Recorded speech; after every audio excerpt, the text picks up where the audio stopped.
All right, welcome everyone. It's Mike Manjos, Chairman, Board of Finance. This is our budget workshop, April 7th, 6 p.m. We are right on time.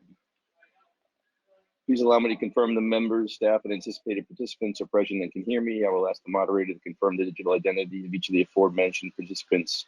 After affirmative identification, members, when I call your name, please respond to the affirmative. Steve Kirsch. Present. Rebecca O'Donnell. Here. Jane Krasavsky. I don't see Dane yet. Donalyn Wales. Here. And Jono, I know, was possibly not going to make it, so I don't know if he's here or not. I don't hear him. I see him. Exactly. But all right, we still got 4. We're good to go. Staff, we've got Ron Bonovsky. Here. Heidi Bead. Here. Ken Kellogg. I'm here. Perfect. Hereby declare we have a quorum. Call this meeting to order. A copy of the agenda and any related materials have been posted to and can be found on the town of Monroe's website, www.monroect.org, for public inspection. This public meeting is being conducted remotely in compliance with Section 1 of Vermont's Executive Order 7D, dated March 14, 2020, using GoToMeeting electronic conference technology. Using this technology, the public shall participate in real time in this meeting via computer, tablet, smartphone, or telephone using the access information set forth on the meeting agenda. Please be advised that each meeting has unique participation information, so be sure to have access to the correct meeting. Notice is hereby given that only 250 participants may access this remote electronic public meeting at one time. Access this meeting using this technology is granted solely by the technology provider on a first access basis and is not controlled by the town of Monroe. While it is anticipated we will not exceed this participation limit for this meeting, should it appear we are approaching said limit, so that any member of the public is denied access to this meeting, I, as chairman, reserve the right to adjourn and continue the meeting at a later date using technology appropriate to ensure all members of the public may participate. Please make note of the following regarding this remote electronic public meeting. This meeting is being conducted in real time. This meeting is open to the public. That any member of the public may listen or view this meeting anonymously. This meeting is being recorded, and while we ask that you mute your microphones unless recognized to speak, anything you do, say, or displayed on your screen may become part of the recording. But this recording shall be posted to the town website within 7 days. This recording should be made available to the public within a reasonable time. The meeting shall follow standard parliamentary procedure. However, I ask all participants to follow the special rules. In addition, please mute your microphone to reduce background noise at any time you're not speaking. Prior to speaking on each occasion, each speaker shall clearly state their name and title for the record. Use of the chat feature is prohibited and will not be considered during the meeting if in use. As set forth in the agenda, this meeting will not feature public participation. All right. Let's go to work. Review of minutes, meetings, and voting record for March 25th. Steve Kirsch, Board of Finance. I move to accept the meeting minutes and voting record for March 25th, 2021. We have a second. Donalyn Wales, second. Any discussion? Hearing none. Steve? Yay. Rebecca? Yay. Dane? We're still not here, Dane. Okay. Donalyn? Yay. And myself, yay. All right. So we will move on to our budget workshop. We're going to start tonight. Ron has prepared fund balance review that he'll share with us. I also want to look at some of the other major funds, and then we're going to take a look at the revenue section, and then we'll see how we're feeling and see where we go from there. So that'll be kind of a rough outline of where we're going to start, and then we'll go from there. Ron, I'll turn it over to you. I'm looking a little sideways. There we go. Now I'm straight. Heidi and I will be, it's actually on Heidi's screen, so we'll, I can walk through it though. So we've got on the top line, the fund balances as of 7/1/20, so the beginning of this fiscal year. And rolling it forward for fiscal year 21, current year projected increases, decreases, and for projected increases for next fiscal year to give us an idea of, what'll be available. So starting with the general unassigned fund balance, 6.8 million is the starting point.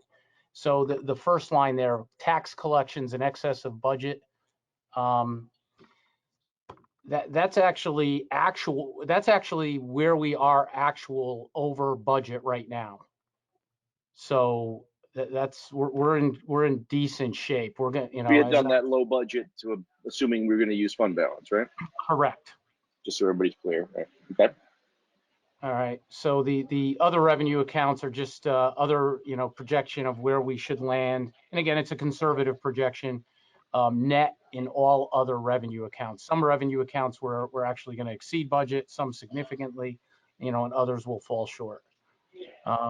The other major item down there, the third item, the 907, is the net balance of that we'll end up using. If you recall, of the 8 million, one of it was to cover the Board of Ed medical reserve over run out. Right. Of that million, we're going to need approximately 907 of that. Okay.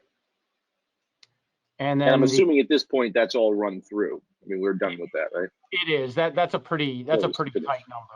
I mean, believe it or not, up until a couple months ago, we were still getting some claims and some credits coming through. So, and then down at the bottom there is the projected use of fund balance that's currently in the budget. So, assuming we use that entire 3 million that's in the budget, we're still going to fall within range, at the lower end of our range. But if you recall that with the fund balance policy, which I believe was in your packets last week, the range is 8.5 to 16. Roughly 16% with a target of 12.5% of budgeted expenditures. And we're going to, again, project it around about approximately 8.87% we would have left. Yeah, it's So a couple of years, 16 2/3% range. Right. so Ron, this is Steve. So where were we? We were like up in the 12, 13 million range a year ago, a year plus, before we did this year's budget. We were, Steve. Let me get you an exact number.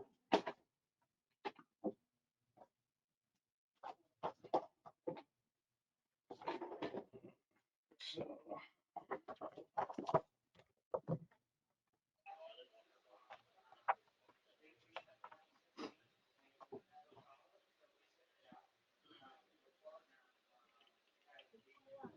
yeah, so the June 30 of 18, we were at about 12.5 million. You're talking about dollars or percent, Steve? Dollars. Dollars. So yeah, we were at as of June 30 of 18, we were at 12.5 million.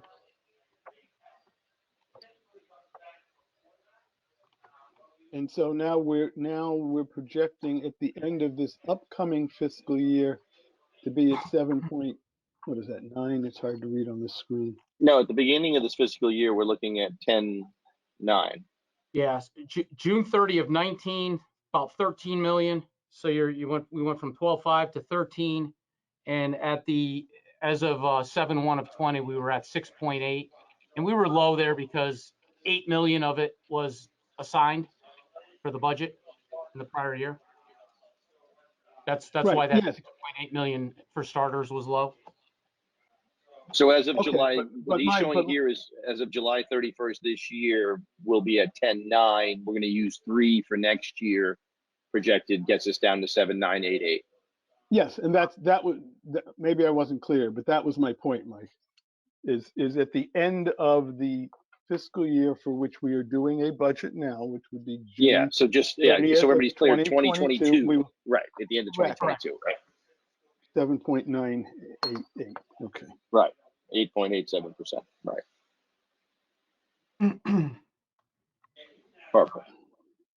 So basically, with our best guess projections right now, we'd still be in range using the 3 million that's in the budget as we are sitting on it right now. Correct.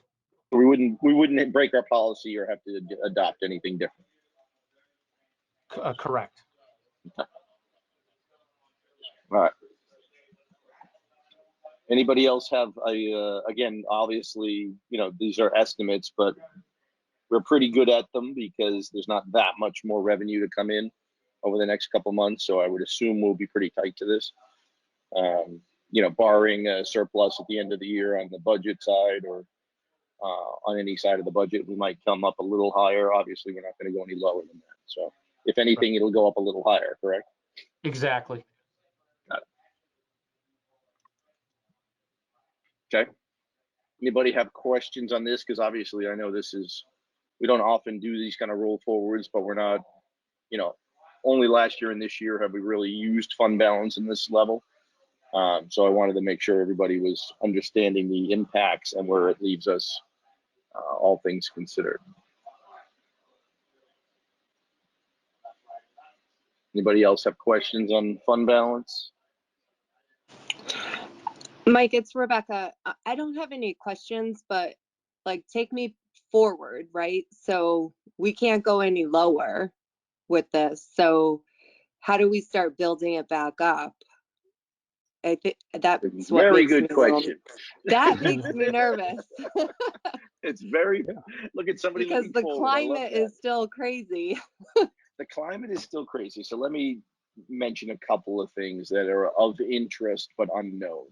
Obviously, there's a lot of talk of getting funds from the federal government, from the state government. There's monies that are being floated around on a lot of these spending packages that we don't have numbers on. Obviously, if that came in, we would need to use that $3 million that we're budgeting here. So to me, I would assume we're going to get a relatively significant dollars coming in from some source. We just don't know what use or that kind of thing. So I think to some extent you will get some relief from that. But I think it's a little too early for us to spend that money or decide that money. So I would propose leaving it like this, but knowing that we should have some relief there one way or another. We just don't know exactly what the number is going to be. And then the second, I'm sorry. No, I was just going to say, and we don't get dinged for that, right? No. From an accounting perspective, we don't get dinged. Okay. No, it's like we budgeted $8 million worth of fund balance last year. It looks like we're going to use, significantly less than that. So there's no problem with that. Okay. It's just, we're going to end up probably only use $3 million of it from last year. So that's kind of the use of it. It's there as a placeholder if we need it and to adjust the tax rates. But there's no punishment for not using it. Nobody's going to get mad at us for keeping money in the bank. Okay. Now, but there is that stipulation on the Fed money that it can't be used to offset mill rates or taxes or any of that. Correct. We can't use it to lower taxes, but that's, again, it's not finalized at this point. I'm sure Ken will give us an update if he's heard anything that's changed in the last week or two. But my understanding right now is they have not finalized the rules, and it's certainly a moving target. So we can't say exactly what the restrictions will be, but that's typical what it would be. Okay. They don't want you taking the money and lowering the mill rate. But we're not in that position this year. I don't think we'd be having these long conversations if we were lowering the mill rate. So I don't think that's a concern on my side, at least. But the longer question, which is a great point you bring up, is, we still have to get off that $3 million. And $3 million on an $80 million budget is a significant portion. So we're going to have to, certainly at least wean ourselves off of it, if not, get ourselves off of it completely over a couple of years. And that's what we're going to need to figure out how we do. And that's not going to be easy. So that's always the risk of using fund balance. That's why I've always avoided it. But obviously, I think, we all obviously agreed last year we couldn't get rid of it. And I think it's going to be challenging to get rid of it this year too. But we will see. But it's also the same with ECS funding or any of the other funding sources. They all can vary. They all can come and go. So we're going to have to be willing to adapt to that as we come up. But the good news was we did save for a lot of years to get ourselves in this position. So I'm very happy that we're here and we can handle this. So at least we'll get through, and then hopefully, let's be honest. I mean, we've seen growth in town. You've seen, real estate has certainly gone up more than I would have ever expected, and certainly more than we've seen in the last decade.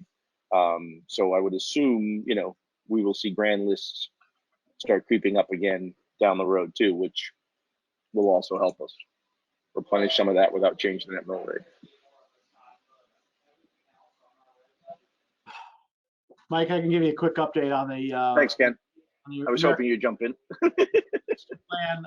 Yeah, so Ken Kellogg talking. So I think I gave you some numbers at the last meeting. Again, these are informed estimates. They're not hard numbers, but we're expecting between the kind of direct municipal aid, and that's going to come through the state, but the state does not have any ability to put any additional strings on it or kind of literally it has to be a straight pass through. Between that, those funds and our share of county aid, again, this is the informed estimate, just under $5.7 million. That's given in 2 payments over 2 years and can be used through the end of 24. The guidance that exists has not been any more granular than was first put out. It is very broad.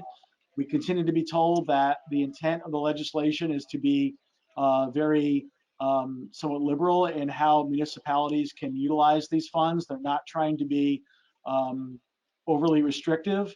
But that said, every single conversation always comes with a caveat of until the U.S. Treasury provides the specific guidance, we cannot give you any confirmation of how funds can or can't be used with any kind of certainty.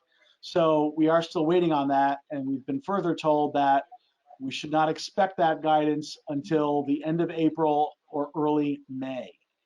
And of course, once that comes out, I'm sure it's going to be an involved document that's going to require analysis, and we're all going to have to pore over it and then kind of figure it out from there. But I think the earlier question about taxes, there is a very specific language in there that says that the funds cannot be used to generate a direct or indirect tax cut.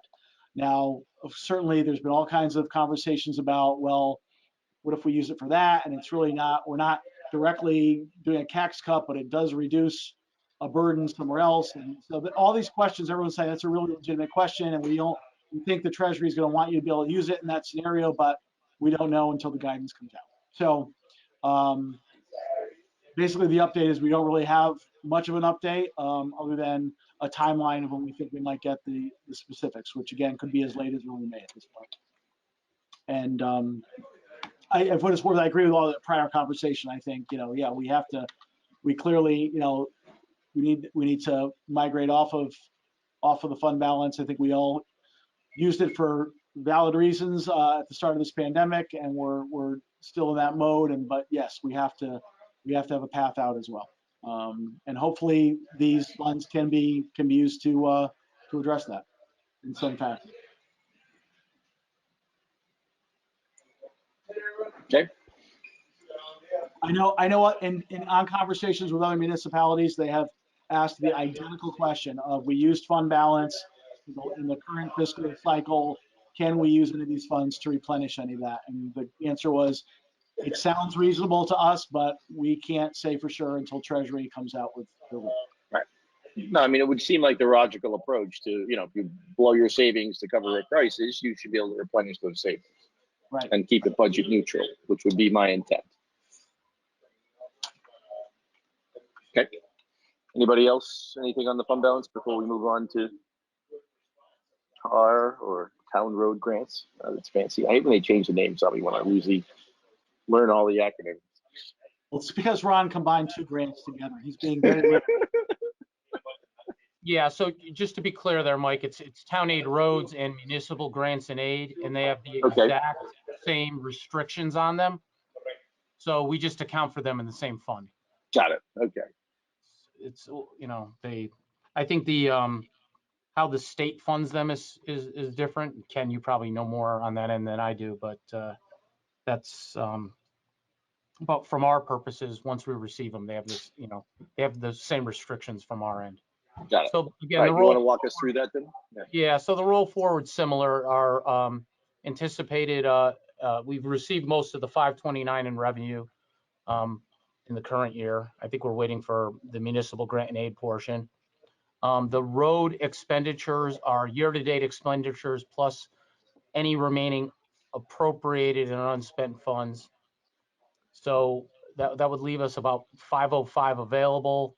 We're anticipating receiving another 529,000 next year. That would give us available of about $1 million through next year. We've carved out about 600,000 out of DPW's budget to use for town aid roads, which leaves us about 432 in reserve. Which That's usually what we used to about having there, right? Because I mean, there was a time when I remember that town aid roads used to run around 400 or 500 grand. yeah, used to kinda- yeah, and we built it up over time, and Right. and it's obviously meant to be used. So, and we've been using it. If I could jump in real quick too. Remember, we also, we always want to leave about this much in available balance because this is our backstop to any kind of Backstop for snow, right? unusual, like really crazy winter or other kind of storm issues that come up. And the other thing I just want to highlight is we also, if anyone wasn't involved in last year's conversations, you may look at it and say, wow, that's a big number for roads. You remember we deliberately discussed delaying utilizing funds that would come from bond issuance last year because of the uncertainty of the pandemic and decided to program this grant ahead of that. So that's why this fund got hit a little bit harder in the road category in the past fiscal year, or the current fiscal year, I should say.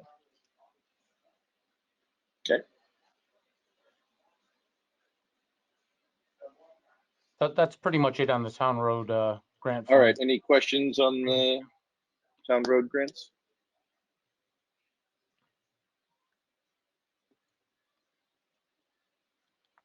All right. Doing good tonight, guys. That's great. All right, keep going, Ron. You're on a roll. Yeah. So and then the final fund balance analysis I prepared for tonight was the police private duty, and again, this is again similar to the other two funds. The balance as of the beginning of the year, and a roll forward of current year basically net income for the fund, appropriated expenditures. Some were appropriations from last year that, I'm sorry, fiscal year 20 capital purchases. So basically it was anything appropriated that we're reducing out of there. So what's available and projecting the net income for next year, the same as the way we feel this year is going to fall out at about 290,000. And reducing it for the appropriations in the budget. Some out of operating. Well, the 200,000 there at the bottom is in the revenue portion of the budget. So it's money that the way we have budgeted it in the past. We've pulled money out of the fund and picked it up as revenue in the general fund operating budget. That's what that 200 is. And the 115 are capital expenditures in the capital budget. So you could see there's about a $450,000 balance in there. That would be in there. So Ron, Steve Kirsch, if we go back to the FY20 capital purchases, and you're saying that the fund balance as of July 20th was $1.1 million, and we're subtracting that. So is that something that was appropriated and not spent until we actually physically got into this year? I believe they're appropriated and not, some of them may not have been spent yet. There are projects that are underway, right? Yes, there could be a lag in some of the expenditures. Yeah. Okay. Okay, that's the answer I was hoping for.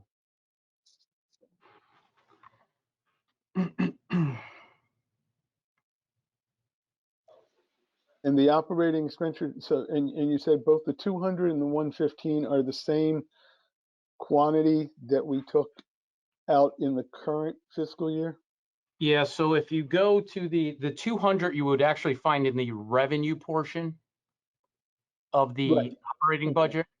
And the 115 you would find as the combined total of all expenditures that would be paid out of the police private duty fund in the capital budget. Okay. The biggest chunk being police cars. Right. Okay. Yeah, my question was more toward it's the same quantity, the same value as we were expending in this fiscal year from those sources.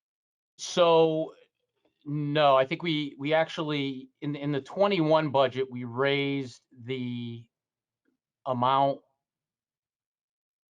to 400,000 in the revenue that was budgeted as revenue from Oh. police private duty.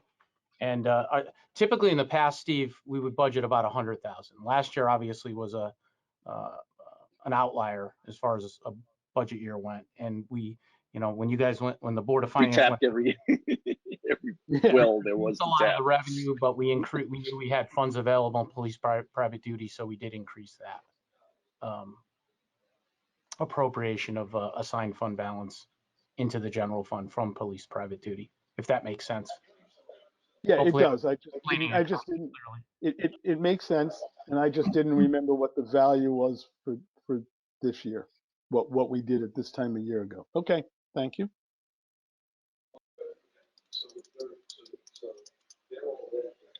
All right. Any other questions on these funds? All right. So Rhonda or Heidi, the easiest way. The other place I wanted to run through quickly before we get to capital is, can we look at the revenue lines just to review?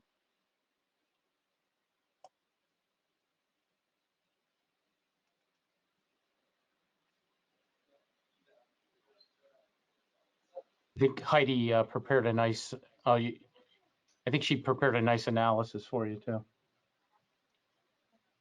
Why am I not surprised?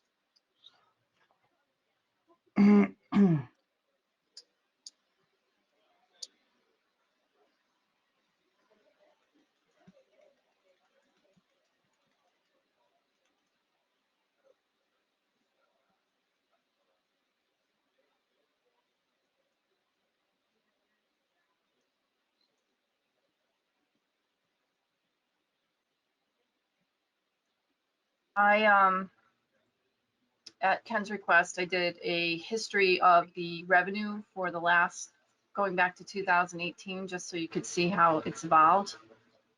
And then I have the budget behind this. If you want to go back and forth, just let me know. Awesome. Any chance you can make that a little bigger? My old eyes. There we go. Look at that. Perfect.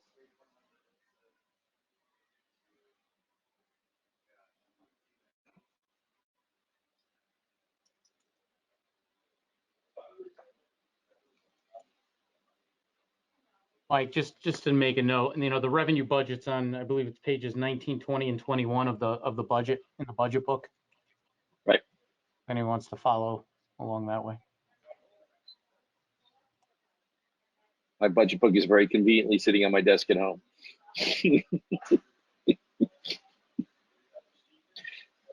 Collecting dust while I'm here. So I'll go digital tonight. All right.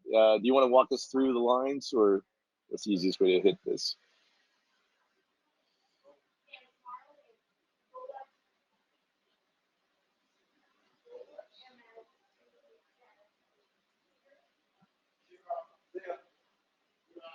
Sure.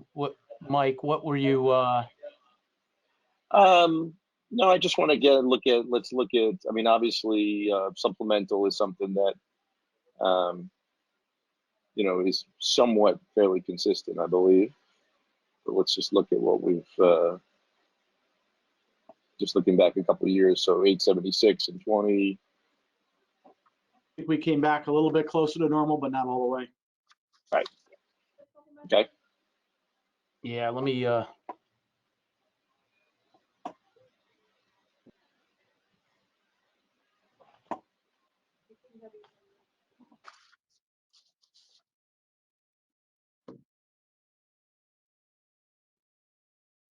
Mike, give me a second. I'm just going to pull up the Take your actual. time. Yeah, it would actually be in the last Board of Finance pack.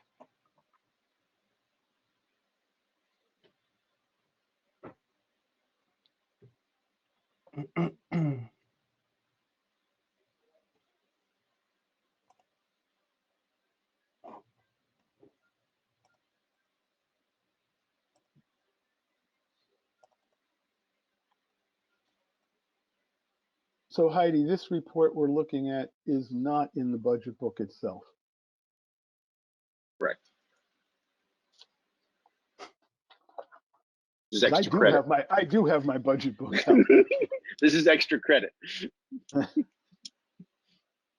If you want, I can send it to you now. I'm sorry, what, Heidi? You can send it to if you want. I can send it to you now, so you have the I history. would, sure, that would be great. Thank you.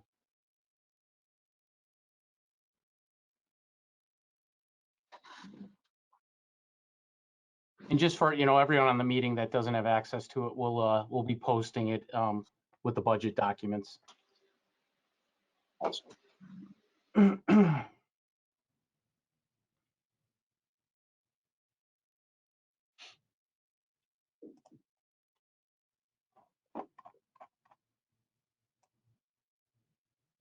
I just sent them.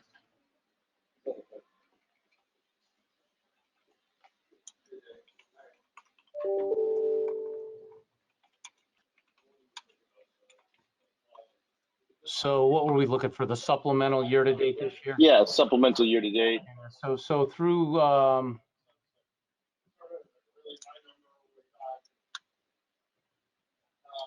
this is through February, we were at 668. Okay. Total paid through end of February was 668. Okay, so 700 is definitely Yeah. conservative based on the 876 prior year.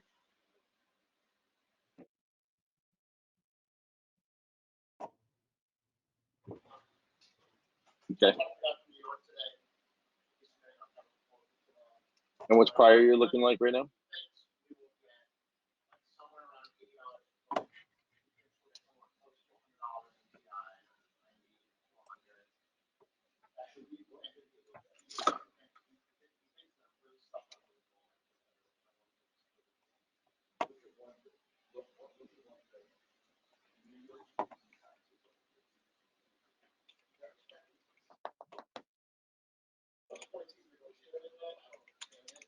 Yeah, let me verify that.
Yeah, the most updated, I mean, what did you say, 518, Heidi?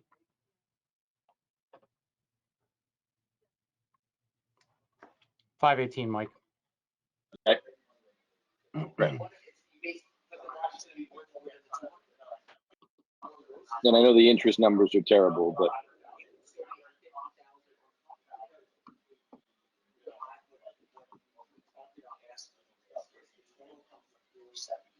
can we just look at the interest revenue on 19? Just to slide over if we got it there. Actually, Mike, I'm looking at the, just trying to decipher Deb's spreadsheet here. True uncollectible balance.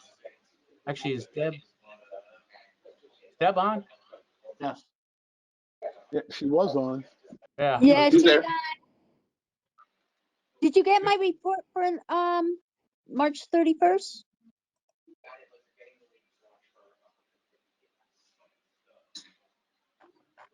Possible, Deb. Hasn't been put in a pack yet, so Oh, okay, because I sent it out March 31st. I came in and got it out that night.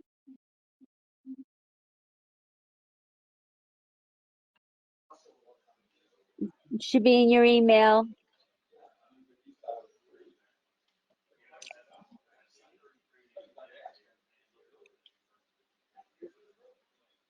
I could, here. yeah, no, I think I did get it because I got a preliminary from Maggie that morning.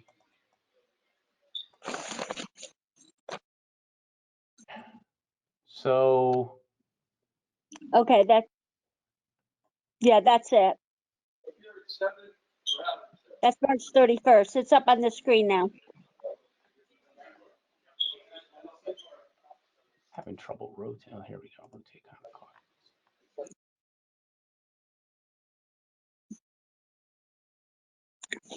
The current collectibles is yes, 77,000. Heidi has it up on the screen right now. March 31st numbers. Yeah, so the prior year collected is the 546, correct, Deb? Yes. Prior, the 546, So we hit 502. the 500,000. Yeah, if we hit the 500,000, we're at 546, 502, 33 right now. Okay. Our interest is lagging. Well, our interest is doing not too bad now, but because of the reduced interest rate, those numbers are probably low.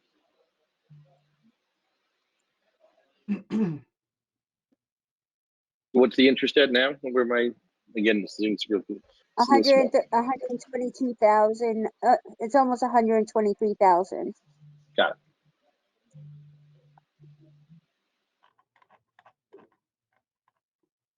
And of course, liens haven't been filed yet because of they had the 30-day, 3 month, 90 days. We have not filed the liens yet, so the liens Right. are kind of low because we haven't filed the liens yet. Got it. Because as soon as we file them, those numbers will start going up. All right, let's go back to the main.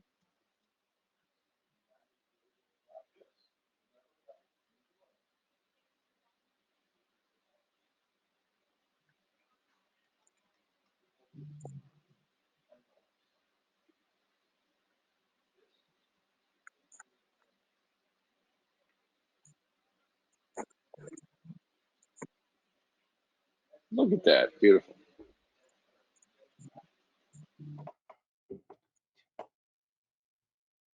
Okay. Anybody have any other questions on the other revenue lines? I mean, it looks like it's certainly conservative.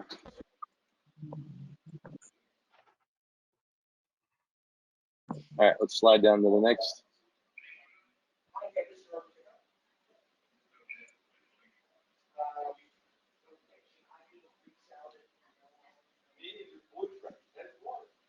So Mike, look at the building permits revenue. Yeah, I'm looking at that right now. The 275 is proposed. We have a year-to-date 236 and change, and we have a last year's actual of 206 and the year before of 226. So somebody tell me why 275 doesn't appear high, because it appears high to me. Yeah, 18 was, what was 18? 3 something? Yeah, right? 346, You yeah. got it all the way back to I think 18. this was a multi-year average. Got it. So it's a multi-year average, including 18. 18 really skews it to the high side. Just find that. Yeah, I think we can probably, toss 20 out the window. Or always try to. It did not include the. Yeah, I would feel comfortable with a lower number. Again, unless somebody can tell me that something's going on with the building department, but Oh, yeah, I mean, the revenue's been very high there lately.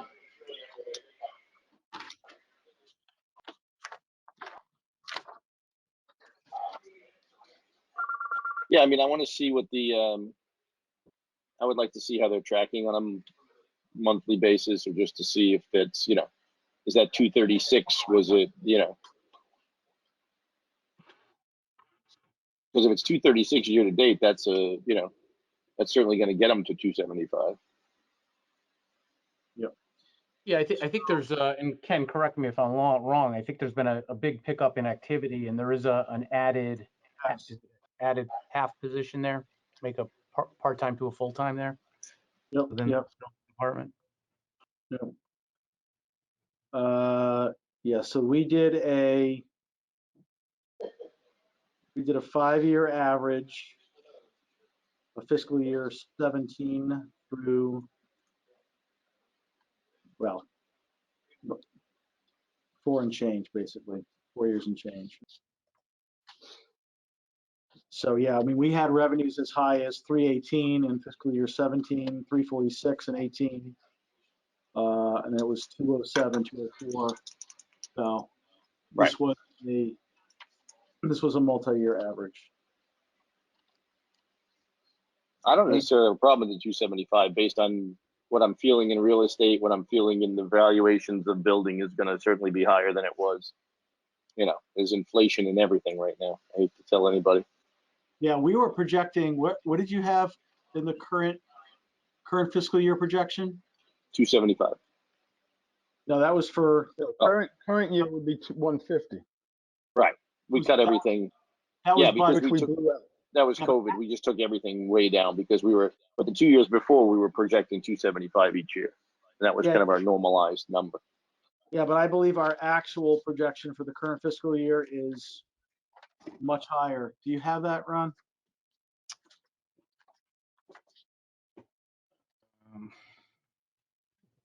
I know there's always a time thing of getting those booked.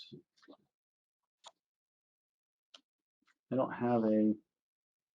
Give me a second, I think it's next door. Okay.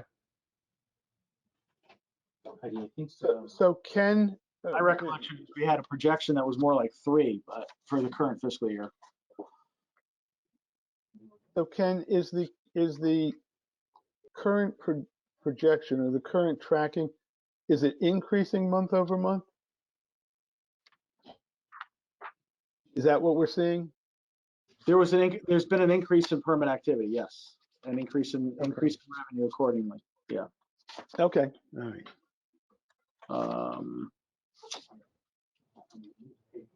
I don't have.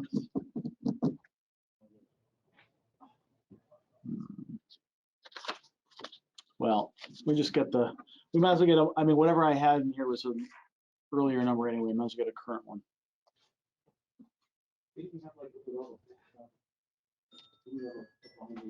All right, well, let's keep running through while you're digging that up. I don't want to spend too much time here. Planning and zoning permits.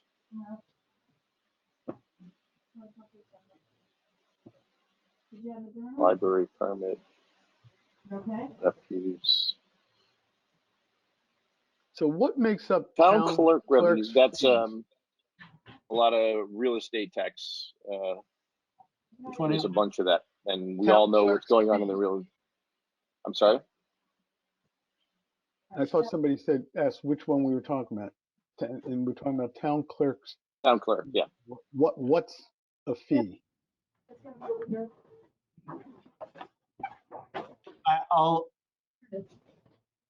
I would like Ron to confirm. I think the majority of that is probably conveyance. Conveyance tax, right? But there's other stuff in there as well. But I think the primary driver is going to be the conveyance fees. Okay, because we've got a huge year-to-date actual. And if we're selling Welcome to the real estate market in Monroe. Yeah, that's right. If we're selling a lot of houses, that's exactly what's happening. That's why I'm wondering that number might even be light. Yeah, it's absolutely correct. Yeah, But again, I think we budgeted a more normal, assume that it's a typical year. I'm looking at 2020 at 466. I'm looking at 2019 at 448. What was 18?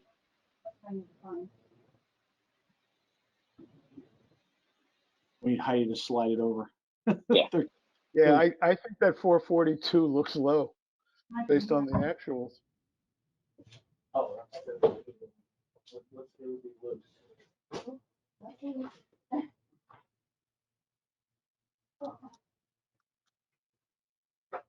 don't know what we're doing.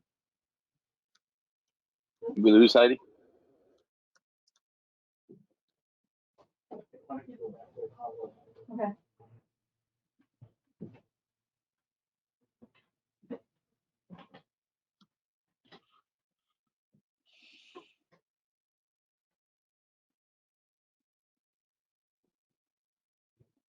Heidi, Getting town, close. what's that? We're getting close. Okay, the town. You just slide over here. Yeah, Slide slow over down. here. I just want to look at town clerk for 18. Oh,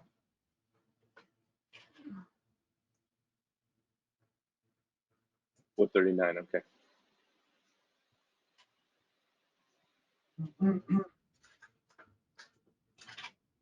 Yeah, I town mean, clerk from what revenue. I'm seeing and feeling, I mean, I have no issue with the 275 in building, and I have no problem going to 475 in town clerk.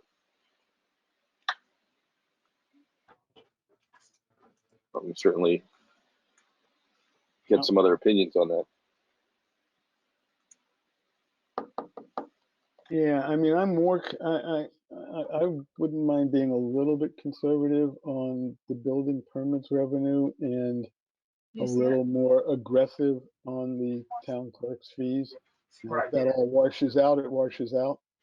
But I might have it in here. I know what you're talking about. It's more secure about that's just the way I would play those two.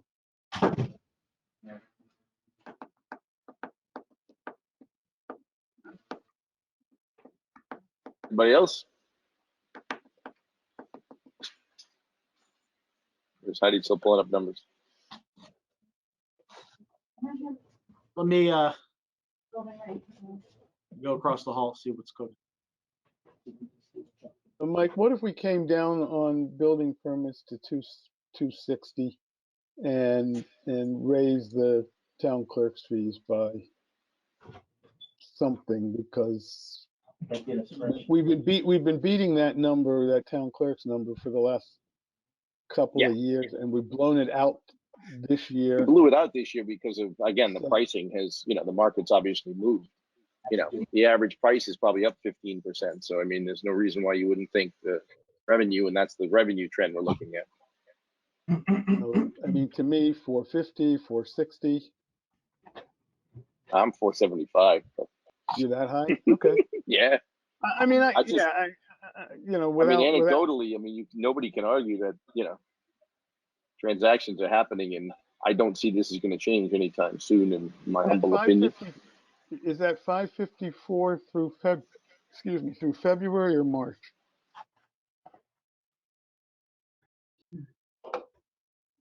Probably Feb.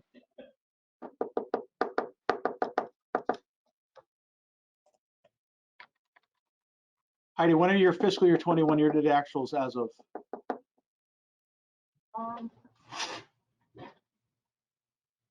I believe they should be as of March 31st.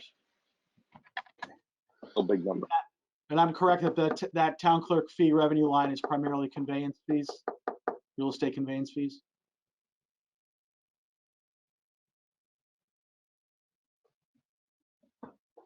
You're muted.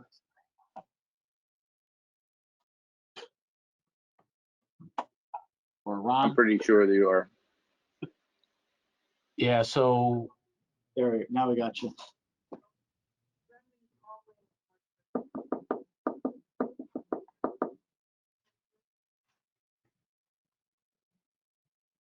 So, I mean, that 554, if you extrapolate it out, if that's 9 months, that would end up being 738,000.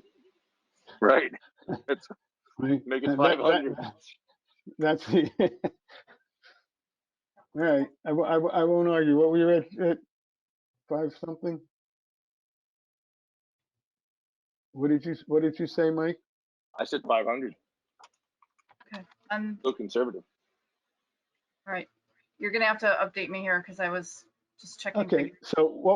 so what we're talking about is making the town clerk's fee revenue 500,000 Okay,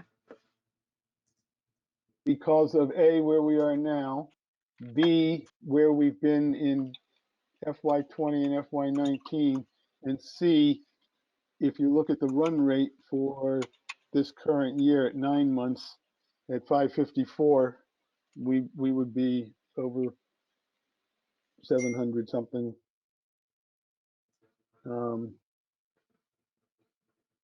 Will you give me a little conservative on the other one, Mike?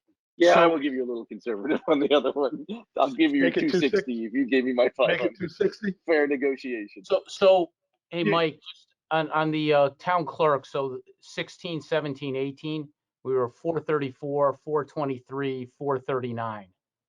Yeah, the only reason why I'm saying is it's strictly the real estate market. I mean, I think there was a very different market 2 or 3 years ago, pricing wise and activity wise. And I think anybody who's seeing that happening, and I just don't think that's going to change anytime soon. A lot of people moving in and out because of the pricing. I know, my street, half my street's turned over in the last year. Yeah, I mean, there's people And, on Facebook people are offering banging, up their houses. I mean, it's people are banging on doors to people that sell houses. So, and I think Joe will tell us too. He's seeing a lot more people wanting to come in. So I'm comfortable with it. all right. So we up the fees to 500 and we drop the Building, there you building go. line to 260. I'm sorry. So, Building get a- permits revenue. 60. Okay. Do we get a year to date on the building though? Because I think we're over 300 there. Just so everyone's clear. Oh, Building is currently 346. Holy shit. I take back my concession. We might want to keep that. yep, Exactly. Let's keep it at Leave it. 275. Okay. leave it.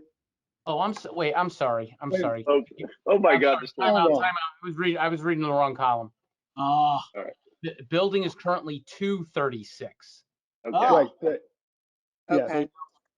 so what So was, another quarter, let's just do it, so that's still going to be 300 this year. that was the, so that was the projection was 3. Sorry. Right.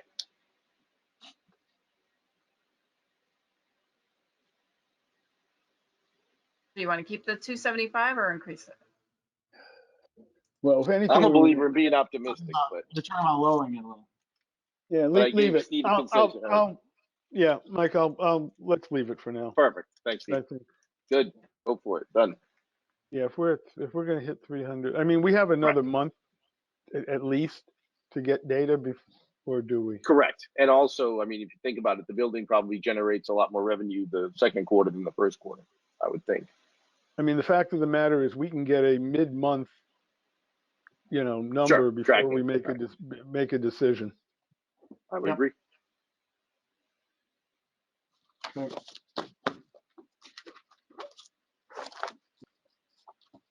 What's next?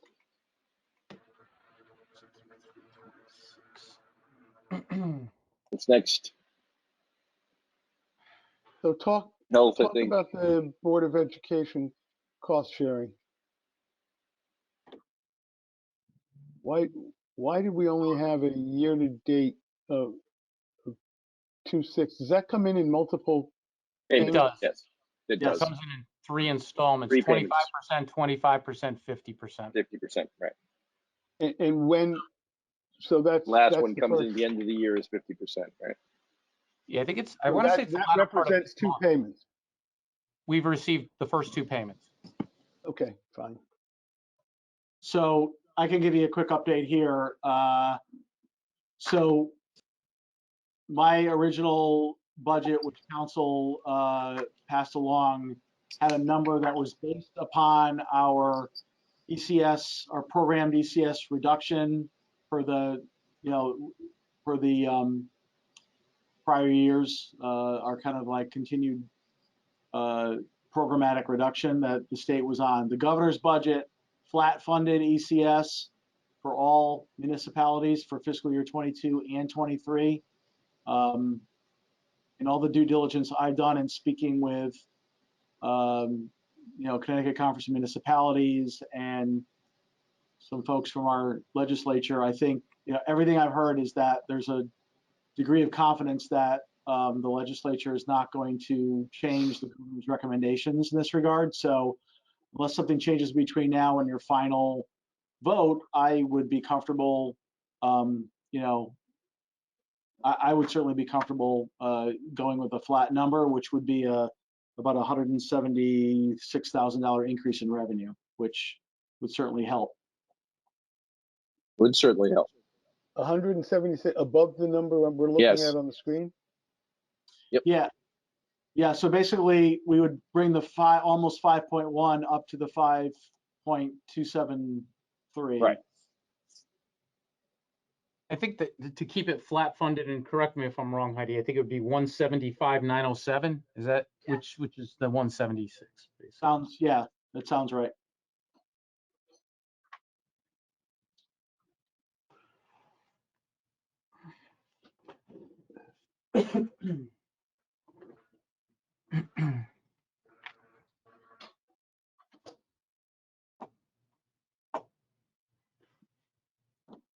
So are we increasing that line? And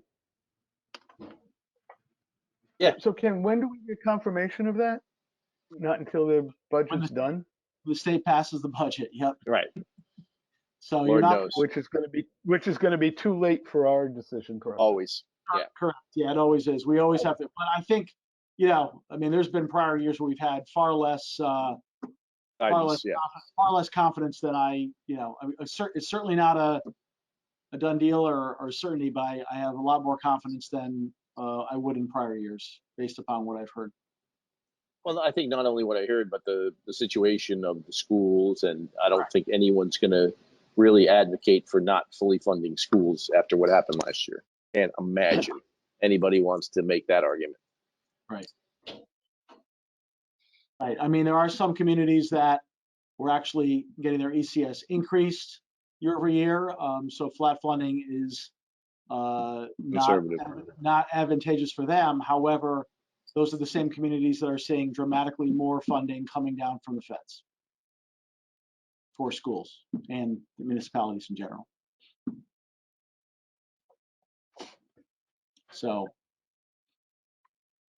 Okay, I'm good.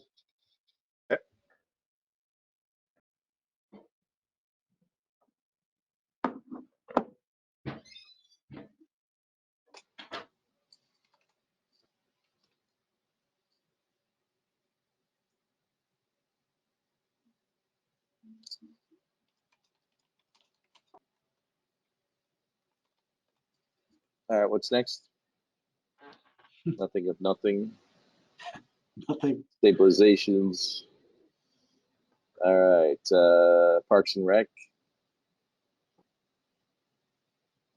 So this was going back up to a more Normalized year, right? normalized year, and you have to remember that the majority of revenue we get for Parks and Rec actually comes in at the end of the fiscal year. So like we're getting in revenue currently for most of the programming that'll be done In the summer, right, this summer. So we're thinking that certainly by the end of fiscal year 22, we hope that we'd be in a very normal Parks and Rec program space. Okay. Makes sense to me.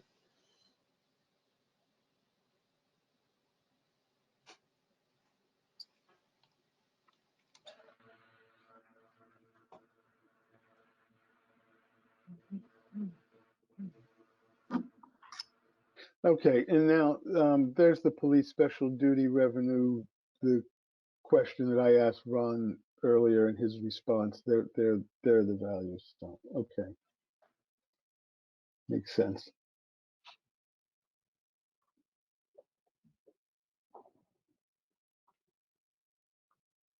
And EMS is again just coming back up to a normalized level. Is that? Yeah, the significant drop in calls for service that were occurring at the very beginning of the pandemic when people were, quite frankly, just pushing off medical care and not wanting to go to hospitals is, that is past. We're seeing very typical call volumes.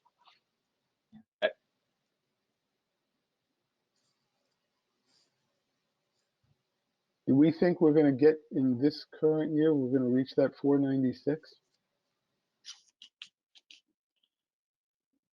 I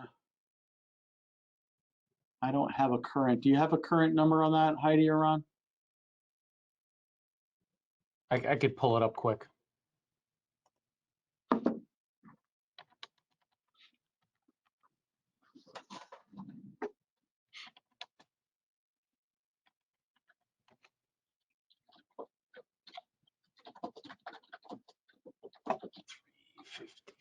I mean, this is one of these where I hope we don't see the revenue, because that means a lot of people are. Exactly. I was just thinking the same thing. Yeah. This is one So you want to Medical miss. services, so this is not one where I'm happy to see excess revenue. Through March, it's at 359. You get another quarter. Yeah, it's It's probably, about probably- right. Yeah, we Close. should be Probably- right it's around probably- 478. We're Yeah, a little under. probably a little bit there, yeah. Okay.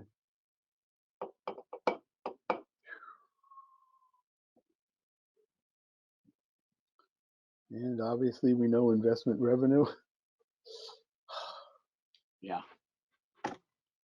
Investment revenue has not been good. There's no good news there.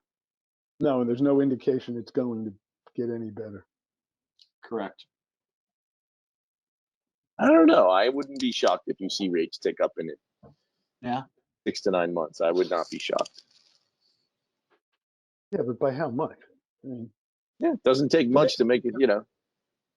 When we're getting a quarter point, if it goes up, a quarter point, it doubles. So, I think that's a pretty light number, to be honest with you. If you look historically and you look at, we're not going to use the whole fund balance. I think that's light. Because granted, you're at 64 for 3/4 of a year. So in arguably the worst environment ever, you're going to be at 87, 88. I mean, I got to believe it's going to be stronger next year.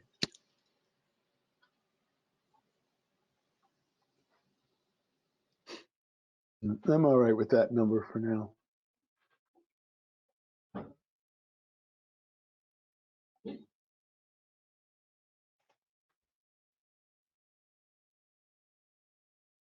We got to make Pat work a little harder.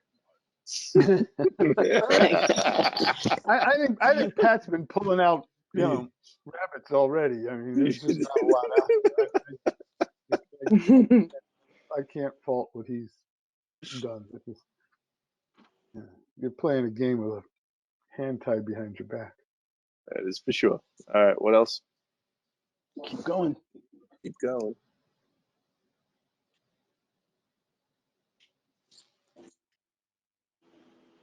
That's really it for revenue. I thought that might be it for revenue. Usually he's the last one.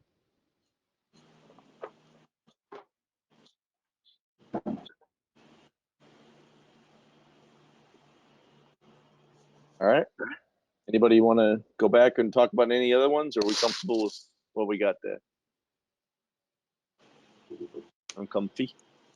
Yeah, I'm okay. Anybody else? I'm good. All right, good. Thank you. Yeah, I'm good too. I mean, All right. my only comment, Mike, would be if something material changes on some of those lines between now and when we go to finalize this, if Oh, Ron, of course we would Heidi, adjust. Yeah. or Ken see something, flag us, let us know between meetings. I mean, whatever. So.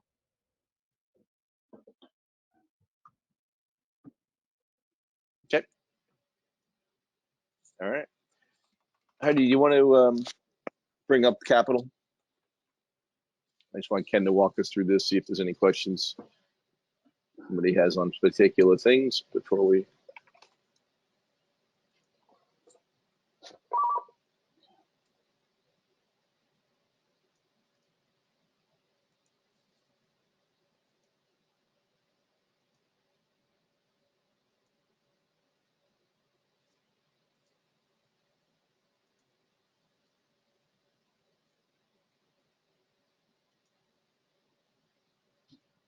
All right.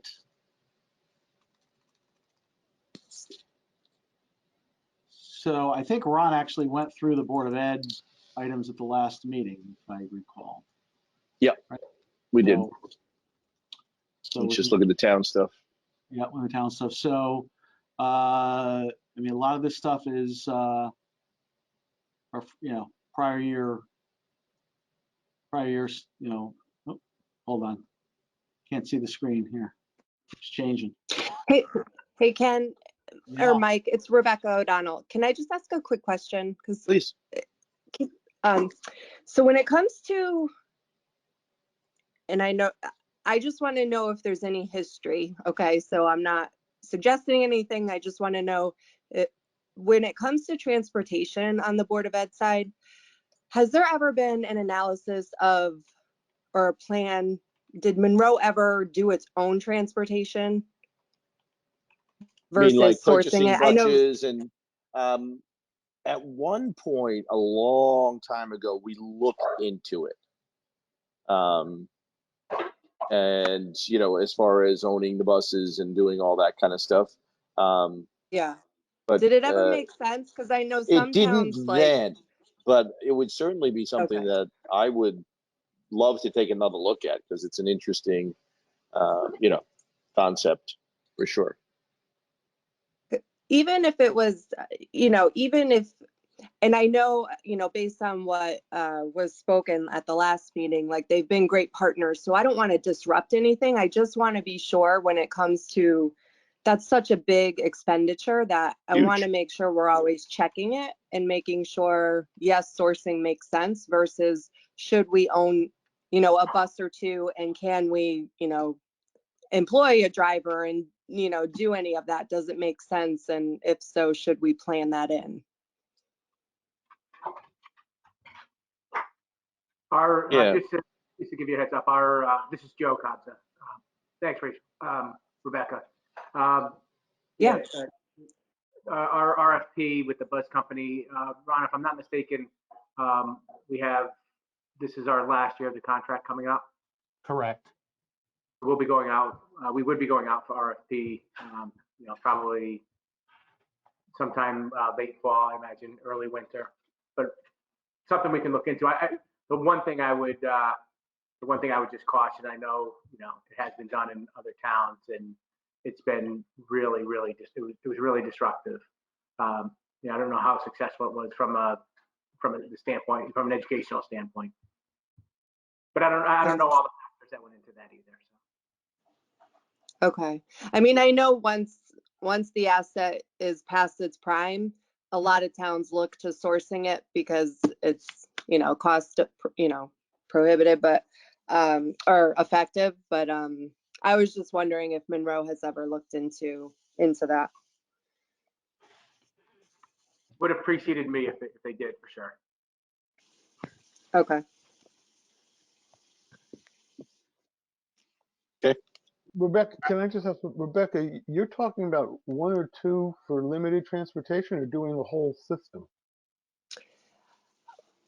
I don't know if we would want to bite off a whole system, but I don't know the data behind it. So that's where I was kind of interested to know if sourcing is, the most effective route, then, that's fine. But I was just curious if we've ever looked into it, because I know Trumbull, they have their own buses. So I'm not, familiar with it. I just know it's a large expenditure. And if it was something that was looked at on, every few years, then I just would want to see that data.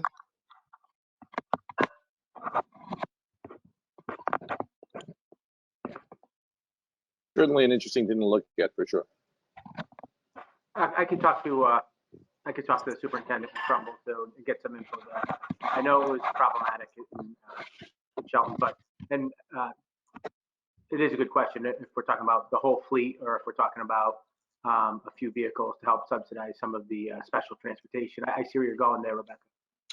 Yeah, I mean, I just want to be sure that you're looking at all angles, you know, but if it makes sense, it makes sense. If it doesn't, then it doesn't. And let's do what's most efficient for the town. Absolutely.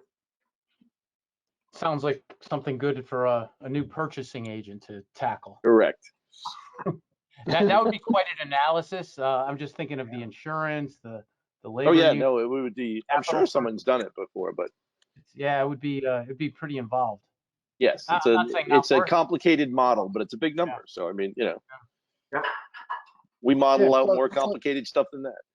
Plus, you Doable. need all the you need all the routing and scheduling software that the bus companies provide. Yeah, I'm trying to think. I don't remember anybody looking at that in all the time I've been following the board. Okay. All right. Sorry to interrupt, Ken. That was just No, it's an on interesting my mind. Yeah, that's an Oh, interesting no, question. no worries. That's why we're here. So, all right. So, yeah, Mike, you want me to just run through the capital real quick? Please. Yeah. So, again, I think Ron went over the Board of Ed at the last meeting. The EMS facility has been an ongoing, I mean, I think everyone here knows how long that's been out there.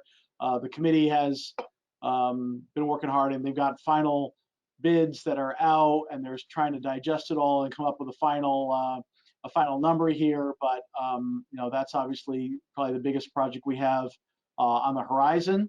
And then just remember, I guess, we always caution that the bonding numbers many times, we may not have the best data now, but none of this actually gets approved in the budget process. It all has to go through the bonding Correct. authorization, which comes back to the board as well as council, as well as to a town meeting. So the things that we really pay the most attention to during the capital budget are the capital reserve and operating, because that's where we're actually impacting the mill rate.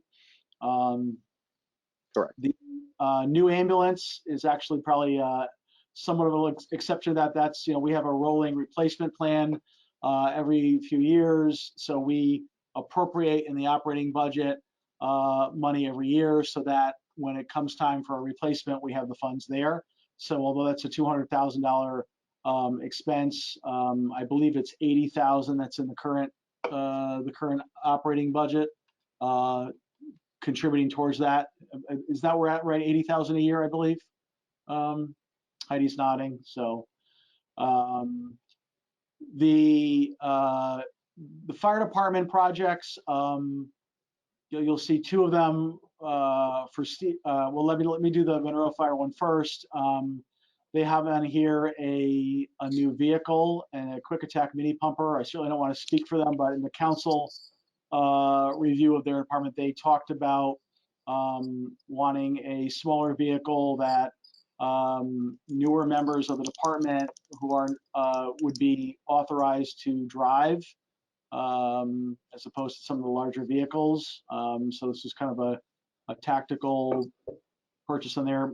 I know we also have the capital forms as well, which Heidi can. They're in the council packets, but if you need them, we can get those to you as well. The other ones, Stevenson and Stepney SCBAs. I know in the prior years we've talked about this, where the NFPA standard or the type of SCBA has changed. This is kind of an ongoing replacement. They are, I think, in some of these cases, looking to see if they can identify offsetting grants. But in the event that doesn't occur, because we're not always assured that we'll get those grants, they've included it here. And then Stepney Station 1, this has been an ongoing issue at the Stepney Station 1 firehouse with the drainage at the apron. It's primarily a drainage issue as opposed to the paving, so most of this funding is addressed. It's very long-standing. It actually is causing and sometimes water to could back into coming into the bays. So so that is an ongoing. Let's see, on the IT side, I think Paul's talked about the municipal IT plan in the past. This is just to have an ongoing kind of appropriation of funds that will be non-lapsing, so that we can continue to invest in kind of replacements and things that you don't know specifically we need, but we know we're going to be replacing PCs, and we have to replace switches and various things throughout the year. The assessor conversion. So the assessor's office, the software that the assessor's office utilizes is going through a major migration. Basically, it'll be more of a cloud-based platform. We really don't have much choice in this. It would be incredibly more expensive to go elsewhere. So there's a couple of components. There's a conversion cost, as well as a change in the kind of the ongoing operating expenses. So the ongoing operating expense costs have been are in the assessor's operating budget, but my feeling was that the one-time costs of conversion would be better funded through capital. And then I think you're all familiar with the MDT replacements. Those are the police mobile data terminals. We have to program a few of those in every year. Engineering has some projects that are grant funded in terms of bridges, culverts. There's a culvert replacement on Todd Drive. Judd Road is a bridge that's shared with Easton. It's a larger project, but I'm working with MetroCog. We've submitted an application to DOT to have this funded through LOTSIP, where we get almost the entire project funded through that, but we are on the hook for the design costs. I've had preliminary conversations with First Selectman Middleglass and Easton. We are in agreement that the towns would share equally those design costs, 50-50. This 50,000 is a conservative number of what half of that design cost we anticipate that we would have to cover on the Monroe side. There is. Can I stop you? Sure. Can I stop you on bridge and culvert repairs? Because it was a question that I have. Because I know this discussion about what the town's needs goes back to like June of 2014. Can we get the list of the conditions of our various bridges and culverts, and do you have, or can it be created, a multi-year plan, if not dollars, as to when those have to be addressed? I know that there is I know there's definitely an assessment document that's out there from the state. We'll grab Yes, it. the last time I talked to Scott, and it's been a while, he had been working with the state, and I guess I just don't remember seeing or ever figuring out, well, where did we end up? How many do we have? What are the conditions of them, and what is the future program? And that sort of ties into like the 3-year, 5-year plans. So I'll get you. I can get you their report. There's definitely you'll definitely see some on there that are are needing to program replacement and things like that. So all right, and a second question related to that is there a reason we appear to be treating bridges and culverts separate from our road programs? In that I think Scott deals with bridges and culverts primarily, and the DPW directors are dealing with roads. Is there? Well, certainly DPW is involved, but the primary reason is that bridges and culverts requires a substantial amount of engineering design. Some of that comes into place when they're doing drainage repairs on a regular, just routine repaving. And sometimes the town engineer is involved in that engineering design if we're putting in new drainage. But the bridge and culvert becomes primarily on the town side more of an engineering issue, because we're going to contract out a bridge replacement. We're not going to use, we're not going to use DPW to replace a bridge. So I think that's why engineering typically takes the lead there, but certainly DPW is involved. Okay. The ADA, so this is more of a, that 40,000, that is somewhat of an estimate. I'm actually hoping we can find different alternatives, but we've identified that we need to, there's certain ADA assessments that have to be done. This is primarily around things like town-owned sidewalks and exteriors of facilities and things like that, not necessarily interior stuff.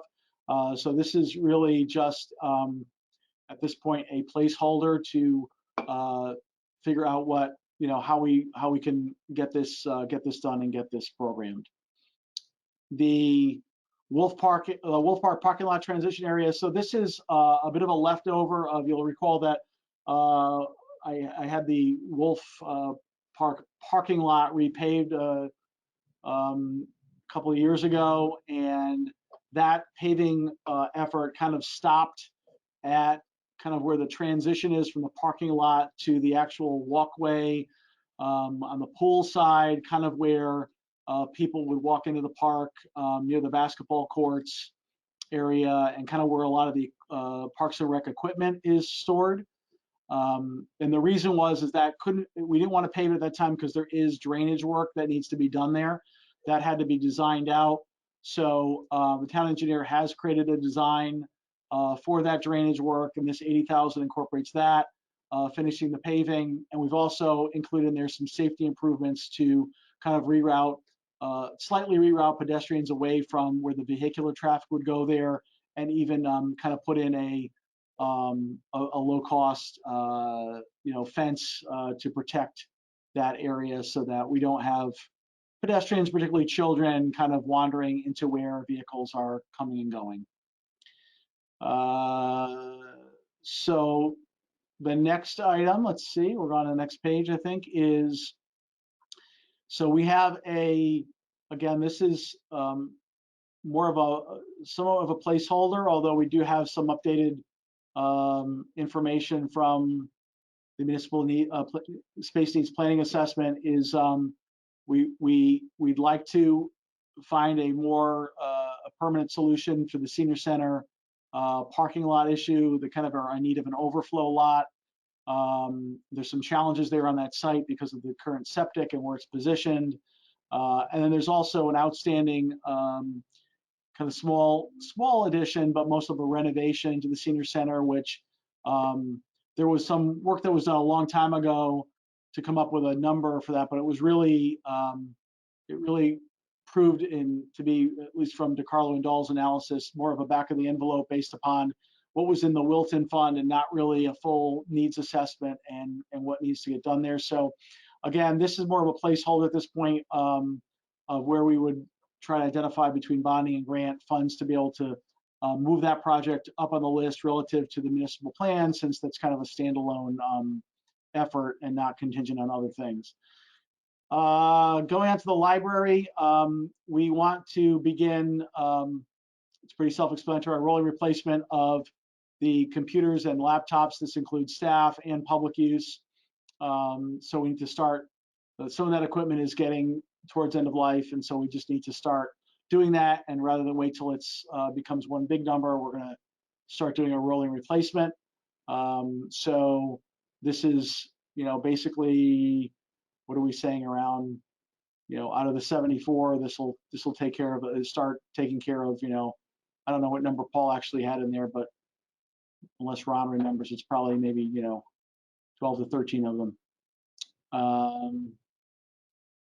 Parks and Rec, Great Hollow Lake. This is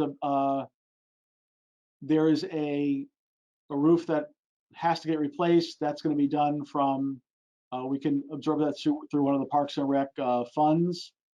The Wolf's Den Playground, I think, as I had mentioned in my budget proposal, we have significant funds that are sitting in kind of projects that are, you know, they're still viable projects, but I think they're a lower priority in my assessment and in the assessment of the Parks and Rec Commission. Given that we have funds available, this would appropriate $100,000 that's currently sitting in Wilton funds that was donated. This is not tax dollars. This is purely donated funds that could then be used on the town side to contribute towards the replacement of the town's playground. We would be utilizing that funds to actually purchase supplies and equipment directly towards the project. So this would not be funding that would go to the nonprofit that's raising the bulk of the funds. We would commit these funds at the point in time that we were sure that the rest of the funds were available through the fundraising efforts. There's 150,000 in here for basketball courts at Wolf Park. There are some there that are in. They're not. We actually are going to have to. There's, I think, at least one that has to be not utilized at this point because it's not in a condition that it can be used until it's replaced. So that's kind of we feel kind of a must do there. Police. We've talked about police cars that coming again out of a combination of private duty and operating. They also had a couple of items that were new. One was a replacement vehicle for their tactical team, which is a team that's, we're on a regional team, but each department has their own tactical vehicle that is utilized. So that is a replacement. And then there is a replacement required for their this automated fingerprinting system. That is a replacement system that is really necessary. The current system is end of life. Public Works. I think all of this is pretty. I think in the past you've seen that Public Works has been a much kind of a we really took a lot of efforts to synthesize this down to really the things we want to do, we feel we can do in a fiscal year, and not really just have a laundry list. So we've got the paving program. This year, what we're proposing is rather than doing 2 of the 6 and 10 wheel truck replacements, the director is very much advocating that we move forward on the excavator. This is something he had actually in a prior budget, but we hadn't moved on it for a variety of reasons, obviously the pandemic being one of them last year. He really feels that this will be a higher value to pick off next year and would not only make them a little bit more efficient, it will also, we feel, be able to have them address things like drainage issues, address more issues in-house faster, which could facilitate getting to more roads in a given year than we might not otherwise be able to get to. So given those that information, I think it's appropriate that we can move on that and then just go to one of the 6 and 10 wheel truck replacements next year, and then we can go back and resume our 2 trucks in the following year. The 35 for a retrofit, that is really, we have an existing former fire vehicle that we can retrofit a roll-off truck onto the chassis, and they're basically getting a functional vehicle at a far less cost than the replacement that had been previously in a prior cycle requested. And the 200 there for Monroe Fire Station 1, that's for the design estimate for the, we've talked about this before, for the redesign that would be necessary at Monroe Station 1. The last 2 here, the qualified town aid road, that's just, that is the one big kind of bucket of all the town aid road expenditures. in all the categories. The roof project is not a new project. Those are the two Station 2 roofs at Stevenson and Stepney. We have LOTSIP funds earmarked for that, so we just need to, the design work was delayed this current year for a variety of reasons, and we're ready to move forward on that. And the asphalt trailer, that obviously has a direct impact on, paving and potholes and things like that, and that needs to be replaced. That's it. So, So I've got a question, if I might. Yeah, actually, Go Steve, for it. could I interrupt real quick? Absolutely. So one thing I did want to, that Town Aid Road number, that 1.2 number, Yeah. it could actually be updated. When I did the roll forward just recently, Ken, it can be reduced because there's that 1.2 isn't entirely available. It would be closer to $1 million. I think it's $1,034,000 is the number, which Good, spreadsheet up. Good point, Ron. Good point. And before we leave capital, I'm sorry, I know you have a question, Steve, but let me just get one more project out there. There's another project that we really, this was the one that actually, no, I didn't mention to this group. I mentioned it to council in their last meeting, is that we currently have it covered in the contingency line, but I want to, we don't necessarily have to finalize it at this meeting, but I'm trying to finalize something that would result in a recommendation of the board kind of moving it out of contingency now before the budget is adopted and putting it into the public works budget.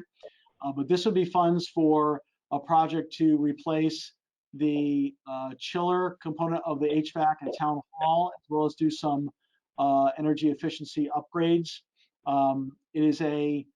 We've found out that the system is in dire need of replacement, that chiller, and Public Works has found a solution where we could take advantage of some energy savings, and so it wasn't fully flushed out at the time I was preparing my budget, so we put it in contingency, and the reason is we have a payment potential solution that would allow us to pay it out of operating expense over multiple payments, as opposed to having to bond for it. So that project we will, by before you're done, we'll have to come back to you with a final thing. But we need to tighten up a few things, and obviously I need to get to council to approve an agreement that we would have to work out with that company. So that's what we're trying to finalize right now. So that's it. I'm sorry. All right, so now I have another question. Yeah. You just added. So you're talking about the chiller. Whatever happened with the whole inside town hall air conditioning system, ceilings? There was, for years, there was talk about needing to do things inside the building with the HVAC. Is that ever done, or is that ever planned? Or? I don't recall any prior conversations about that, unless Ron and Heidi have some history here. The only thing that Mr. Nowacki has brought to my attention is this chiller, which is, I think there was some asbestos removal. There was this goes back to the days. Even back when the police department was being rebuilt. I'll have to go back and see if I can find anything in my notes. It was just a whole lot of discussion at one point in time. Oh, okay. But okay, maybe Chris or somebody knows. So I had a couple other questions. You mentioned rolling stock trucks. We mentioned what we do with police cars. Whatever happened with the idea of fire trucks and not getting ourselves into having to bond for purchases of multiple trucks at a time? There'd been talk about maybe putting money in or somehow purchasing a truck a year. I think we had a fire study that may have addressed truck purchases. Where do we stand with all of that fire truck business? Yeah, I think the fire companies had put together a kind of different options of how that could be approached. It was part of that. We probably need to have it was a council subcommittee that was going to be looking at that. We can resurrect. I mean, I think that's one of the reasons why you've got Monroe putting in for the one truck now, because the challenge is we did so many replacements at once that at a certain point, if you're going to start doing a truck a year or a truck every year or something like that, you're going to end up buying new before your existing is at end of life. You want to come out with a staggered approach. So I think that's one of the challenges that they were looking through. Is that worth bringing the fire chiefs in to have a conversation of just with us on what they think their needs are in the upcoming few years, or are they, with these last set of purchases, are they really done for 4, 5, 6 years? Do we know that? I'm pretty sure they were done for a number of years. And I know town council was having a subcommittee look into that. So I don't really want to open that up while they're already working on it. Okay, and then I have a completely out of the box, off the wall question, admittedly. Every time we have a storm, we have trees down and blocking roads, and I keep hearing, and I've talked to you, Ken, the issue is we can't clear the roads till the utility company comes in to make safe and so forth. There is equipment used for trimming around, cutting around trees, utility line machines. And I'm wondering if anybody has looked, and if they haven't, could look, not for this year necessarily, at whether there's any kind of equipment that we could purchase that would allow an operator to safely cut a tree that's across a road, drag it out of the way without having to wait for make safe processes and all of that. There clearly is vehicles in the forestry business that deals with stuff like that. And I think somebody ought to look at it maybe just to see if we can find some way to deal with these constant trees down, blocking roads. And like I say, I'm trying to think out of the box. So. Yes, Steve, I mean, I'm certainly not a subject matter expert in forestry vehicles, but I can tell you that I'm not aware of any community that would allow their public works crews to enter into an area that Liability sounds like a nightmare, yeah. Regardless, I mean, it's just, I mean, it's part of the standard plan with Eversource. I mean, we simply, I mean, listen, if we know it's safe, they go in there and they push stuff aside. I mean, we don't wait. I know that Public Works has kind of had on their wish list at some point maybe getting a bucket truck to make certain aspects of removal more efficient once we got to that point. But again, I don't think that's not hindering our ability to open a road in the vast majority of cases. It really is that make safe crew from Eversource. I'll certainly, I have no problem asking Chris Nowacki to ask the question, but I'm not aware of any equipment that would allow a kind of untrained at least untrained in the electrical safety area, to be entering that zone if we're not 100% sure it's not energized. But I could certainly ask.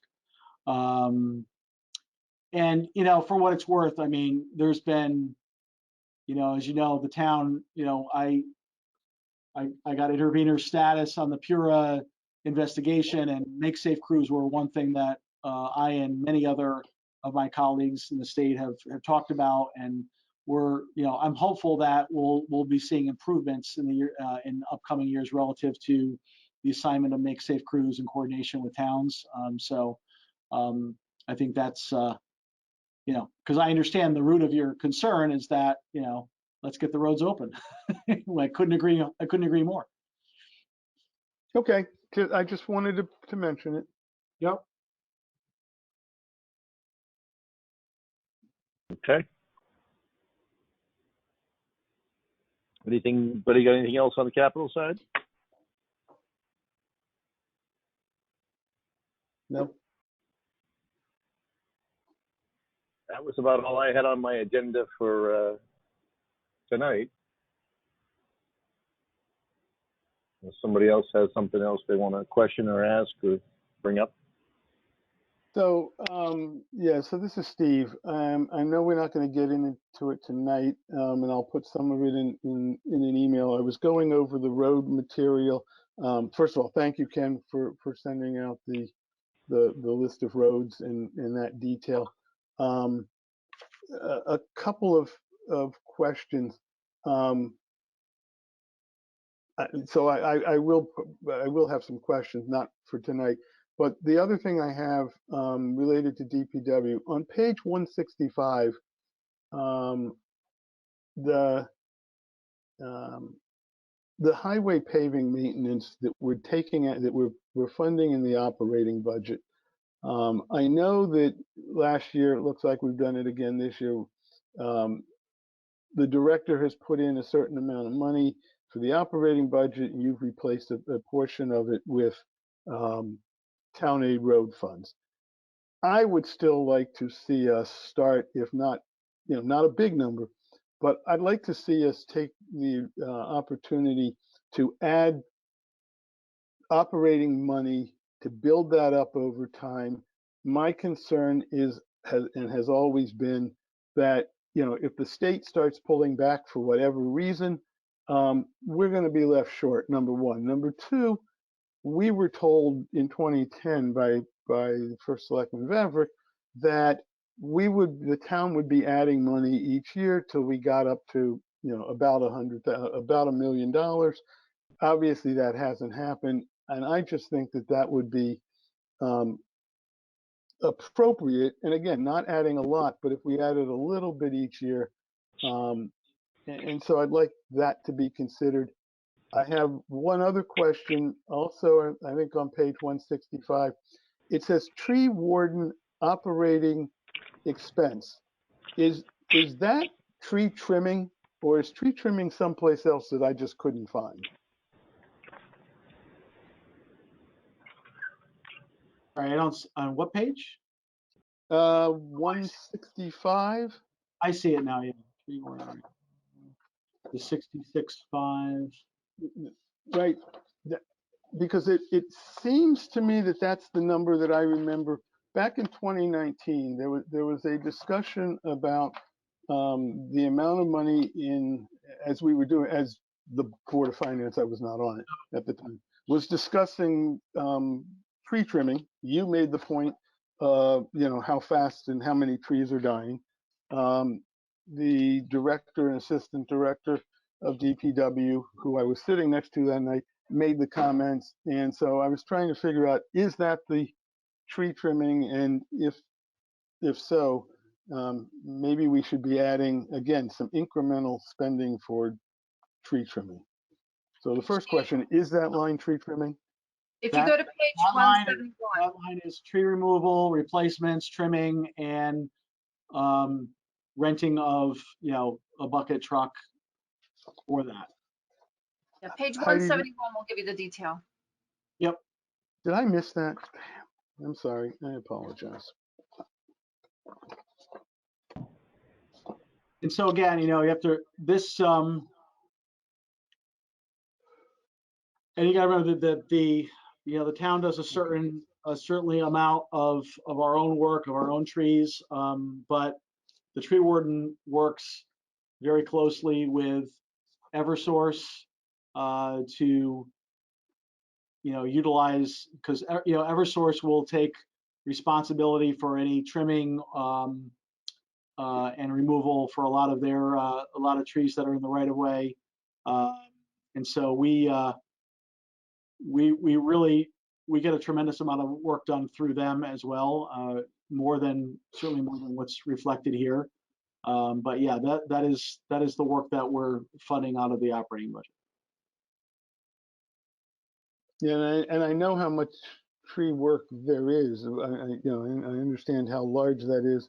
And in fact, since I border a piece of town property, there was an ash tree that was killed by the emerald ash borer that the town had to come and cut down before it fell on my house. So I'm really interested in maybe increasing that line a little bit each year, since there clearly is plenty of work to do.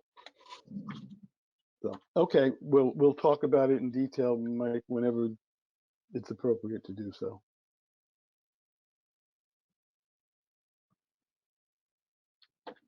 That was it for me tonight. All right. Anybody got anything else? Otherwise, I'll ask for a motion. Steve Kirsch, motion to adjourn. Beautiful. Thank you, guys.